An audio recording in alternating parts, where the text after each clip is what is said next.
Assalamu alaikum friends, today we'll discuss how to fix story comments option not showing problem solved.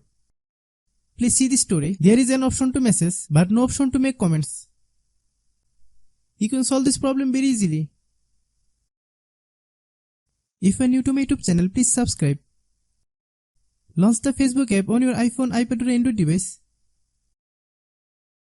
Then click create story. Click settings icon.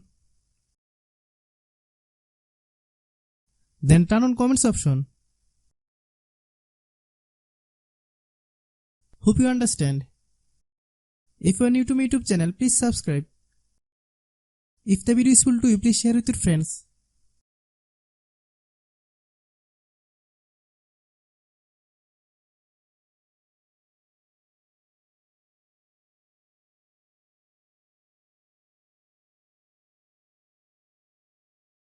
Thanks for watching.